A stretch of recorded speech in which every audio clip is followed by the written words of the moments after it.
Hello everyone, আসসালামু আলাইকুম। Welcome back to my channel. সবাই কেমন আছেন? যে যেখান থেকে আমার এই ব্লগ ভিডিওটি দেখা শুরু করে দিয়েছেন, আল্লাহর অশেষ রহমতে ভালো আছেন, সুস্থ আছেন। আলহামদুলিল্লাহ, আমরা সপরিবারে ভালো আছি। মারিয়া লাইফস্টাইল অ্যান্ড কুকিং চ্যানেলে আপনাদের সবাইকে স্বাগতম। প্রতিদিনের মতো আজকেও নতুন একটি ব্লগ ভিডিও নিয়ে আপনাদের মাঝে হাজির হয়েছি। আশা করি আপনারা আমার এই ব্লগটি প্রথম থেকে শেষ পর্যন্ত দেখবেন। এটা হচ্ছে আমার বেডরুম। আমি সরকারি একটা কোয়ার্টারে থাকি। সরকারি কোয়ার্টারের ফ্ল্যাটগুলো অনেক বড়, কিন্তু এই ফ্ল্যাটের রুমগুলো একটু বেশি ছোট। বাসাটা অনেক লম্বা, সাইজে কিন্তু মনের মতো না। তারপরও সরকারি বাসা সর্বদিকে কিন্তু সুবিধা পাওয়া যায় না, একদিকে না একদিকে সমস্যা থাকেই। তো এখানে আমার রুমের স্টালমারির উপরে একটা র্যাকসিন দিয়েছি। র্যাকসিনের মধ্যে দেখছেন কি পরিমাণ ধুলাবালু হয়েছে। তা আমি ভালো করে একটু ঝেড়ে মুছে নিয়েছি। মুছে এই যে দুইটা বিটকেস ছিল সেগুলোকে সুন্দর করে আমি মুছে নিয়েছি। টলিগুলো ঝেড়ে মুছে নিয়েছি, নিয়ে আমি যেখানকারটা সেখানে রেখে দিয়েছি। ওয়ার্ড্রপের উপরও আমি সুন্দর করে মুছে নিয়েছি। আমার এই কাজগুলো আমি প্রতি মাসে করি, তারপরও দেখছেন কি রকম ধুলাবালু হয়। আমার মেয়ের এই আলমারির উপরে দেখছেন কি পরিমাণ ধুলো জমা হয়েছে। গত মাসের এই সময় কিন্তু আমি আমার বাসাটা একবারে ভালো করে ডিপ ক্লিন করছিলাম। এখন আবার 1 মাস পরে দেখেন আবার একই অবস্থা হয়ে গেছে। এই কাজগুলো আমার প্রতি মাসে করতে হয়। তবে বেশি একটা ময়লা আমি জমতে দিই না। হালকা ধুলাবালু হলে আমি প্রতি মাসে একবার সুন্দর করে ঝেড়ে মুছে নিই, তাহলে আর বেশি একটা ময়লা হয় না। তা আমার বাসার ফ্যানটা অনেক ময়লা হয়েছে, কারণ গরমের সময় 24 ঘন্টাই ফ্যান চলে। এজন্য বাইরের ধুলাবালুগুলো ফ্যানে বাসাতে নিয়ে আসে, এজন্য ফ্যানের মধ্যে প্রচুর ময়লা হয়। তা আমি প্রতি 15 দিন পর পর আমার ফ্যান পরিষ্কার করতে হয়, না হলে বাতাস বেশি একটা দেয় না এজন্য। তা আমার ওই যে 1 মাস হয়েছে আমি কাজ করতে পারিনি। আমি তো এমনিতে প্রচুর অসুস্থ। তা আমি আর আমার মা মিলে এই বাসার কাজগুলো আমরা দুইজন মানুষে করি। রান্না বান্না, ছোট একটা মেয়ে, বাসার এই কাজগুলো, আবার আমাদের কিছু বিজনেস আছে সেগুলো করা। তো সকাল থেকে রাত পর্যন্ত আমি আর আমার মা সব সময় 24 ঘন্টায়, আমাদের 24 ঘন্টার মধ্যে 18 ঘন্টায় আমরা দুইজন মানুষে কাজ করি। আমার কোনো হেল্পিং হ্যান্ড আমার বাসায় নেই, কারণ কোনো খালা আমি রাখি না। খালাদের কাজকর্ম আমাদের পছন্দ হয় না, এজন্য। আগে ছিল, এখন বর্তমানে 2 বছরের মতো নেই, আগে রেখেছি। তো আমি অনেক বাসাটা আমার মা আর আমি মিলে যে পুরো বাসা সুন্দর করে পরিষ্কার করে নিয়েছি। পর্দা মশারি সব ধুয়ে দিয়েছি দিনের বেলা। এখন সন্ধ্যার পরে আপনাদের ভাইয়া বাসায় এসেছে, ওনাকে বলছি একটু পর্দাগুলো লাগিয়ে দাও, মশারিটা দিয়ে দাও। বালিশের আমি বেডশিটটা দিয়েছি, কিন্তু কাভারগুলো লাগাইনি। তো আপনাদের ভাইয়া এখন বাকি অসম্পূর্ণ কাজগুলো সম্পূর্ণ করে নিচ্ছে, কারণ মা মেয়ে মিলে সারাদিন এই 2টা রুমের কাজ করছি, রান্না করছি, খাওয়া দাওয়া করছি, ব্যবসায়ের কাজ করছি। পুরো শরীরটা ক্লান্ত হয়ে গেছে, এই জন্য এখন আর এগুলো করতে ভালো লাগেনি। এমনিতে আমি সবাই যারা আমার রেগুলার ভিডিও দেখেন তারা জানেন আমি অনেক অসুস্থ, তার মধ্যে কাজগুলো করতে হয়, কারণ এগুলো আমার বাসার কাজ। আমরা না করলে কে করবে বলেন?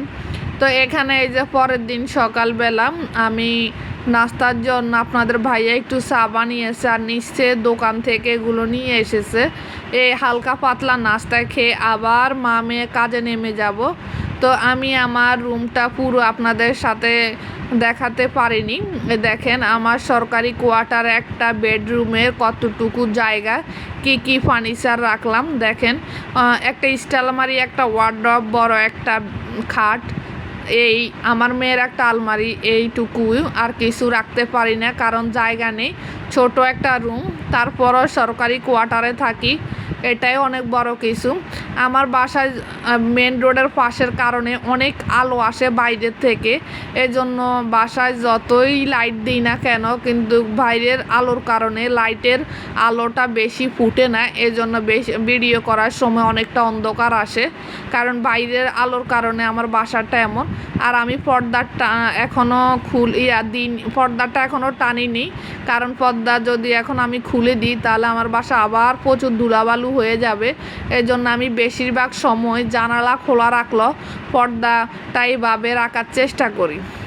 তো আরেকটা এই রুমটাও গতকালকে পরিষ্কার করছি, বেডশিট দেওয়া হয়নি। আপনাদের ভাইয়াকে বলছি পর্দা লাগানোর জন্য, যে উনি উল্টা পর্দা লাগিয়ে দিয়েছে। পুরুষ মানুষ বুঝেন তো, তারপরও যতটুকু করে আমাকে যতটুকু হেল্প করে, এটার জন্য আলহামদুলিল্লাহ আমি খুব সুখে আছি। এই দিক দিয়ে যা বলি তা শুনে বাইরের কাজ ঘরের কাজ সব কাজে মাশাআল্লাহ করতে পারে। তো এখানে এই যে আয়রন করা জামা কাপড়গুলো নিয়ে আসছে ইস্ত্রির দোকান থেকে। আমাদের আবারই এই জামা কাপড় প্রতি পিস 5 টাকা, মাত্র 5 টাকা দিয়ে করা যায় প্রতি পিস জামা কাপড় আয়রন। তো আমার আব্বা হল থেকে আয়রন করে 20টা 10টা একসাথে করে নিয়ে আসে 100 টাকার 50 টাকার। আমি জামা কাপড়গুলো যেগুলো অপরিষ্কার সেগুলো ওয়াশিং মেশিনে রেখেছি। আর এখানে কিছু শুটকি এনেছি আমি কারণ বাজার থেকে 250 গ্রাম। শুটকিগুলো লবণ ছাড়া পেট পরিষ্কার। তো এই শুটকিগুলো আমার মা সুন্দর করে কেটে মাথা ফেলে দিয়ে একটা বক্সের মধ্যে রেখে দিব একবারে কেটে, কারণ রান্নার সময় প্রতিদিন এগুলো নিয়ে কাজ করতে ঝামেলা, এজন্য একবারে কেটে রেখে দিলে রান্নার সময় খুব দ্রুত কাজ হয়ে যায়। এখানে কিছু বেগুন এনেছে ছাদ বাগান থেকে। এই বেগুনগুলো ছাদে হয়েছে, আমাদের ছাদে কিছু বেগুন গাছ আছে। তো আপনাদের ভাইয়া বলছে শুটকি, আমি রান্না করতাম শুটকি দিই আর রসুন দিয়ে, কিন্তু আপনাদের ভাইয়া বলতেছে না, আমাদের গাছের বেগুন সেগুলো দিয়ে দাও ভালো হবে। আর শুটকি দিয়ে বেগুন দিয়ে আমাদের কাছে খুব ভালো লাগে। আমার মা একটু অপছন্দ করে, কিন্তু আমরা সবাই খাই। তো আমি আজকে এই যে বেশি করে ঝাল করে কাঁচা মরিচ দিয়ে লাল মরিচ দিয়ে এই শুটকির তরকারিটা ভুনা করছি, খুবই মজা হয়েছে। কিছু বেগুন কিছু রসুন দিয়ে প্রথমে আমি বেশি করে পেঁয়াজ কাঁচা মরিচ দিয়ে ভেজে নিয়েছি, তারপরে রসুন বাটা আদা বাটা দিয়ে বেশি করে মরিচের গুঁড়া সামান্য হলুদের গুঁড়া আর গরম মশলার গুঁড়া দিয়ে এই যে আমি মশলাটাকে ভালো করে আগে কষিয়ে নিচ্ছি। নেওয়ার পরে এখানে দিয়ে দিব একটা টমেটো দেওয়ার পরে শুটকিটাকে আমি ভালো করে পরিষ্কার করে ধুয়ে গরম পানি দিয়ে ভিজিয়ে রেখেছি। এখন শুটকিটা দিয়ে দিব কষানোর জন্য। আপনারা যদি আমার চ্যানেলে নতুন হয়ে থাকেন প্লিজ চ্যানেলটি সাবস্ক্রাইব করে বেল বাটনটি অন করে দিবেন। আমার ভিডিওর কোন অংশ যদি আপনাদের ভালো লেগে থাকে তাহলে একটি লাইক দিতে পারেন। যারা ফেসবুক পেজ থেকে আমার ভিডিওটি দেখবেন পেজটি ফলো দিয়ে লাইক দিতে পারেন। আর প্রিয় ভাইয়া আপুরা আপনারা যারা অলরেডি এগুলো করে রেখেছেন আপনাদের সবাইকে অসংখ্য ধন্যবাদ। ঈদের বাকি আর বেশি দিন নেই, কোরবানি ঈদে তো এমনিতে একটু কাজ বেশি থাকে, কারণ অনেক মশলাপাতি করতে হয়, অনেক বাসার কাজ করতে হয়, তাছাড়া আমার বিজনেস, তো এই জন্য আমি আগে থেকে কাজ করা শুরু করে দিয়েছি, কারণ আস্তে আস্তে অল্প অল্প করে করলে আর চাপ পড়বে না। তো এখানে আমি রান্নাটা করছে আমার মা মেয়ে দুইজন মিলি রান্না করছে। আমি শুটকির তরকারি করছি, মা করলা দিয়ে আলু দিয়ে ভাজি করছে আর ডাল রান্না করছে। এই তিন পদের তরকারি দিয়ে আমাদের আজকে খাওয়া হয়েছে, কারণ এখন ঈদের আমার বাসায় কিছু মেহমান আসবে, মেহমানের জন্য কিছু মাছ মুরগির বাজার করতে হবে। তাছাড়া আমার বাসায় সব আছে, শুধু মুরগি আর গরু মাংসটা আনতে হবে এজন্য। তো আমার মা বাজারে যাবে বাজার করতে, আমি এইদিকে আমার সব কাজ করে ফেলছি।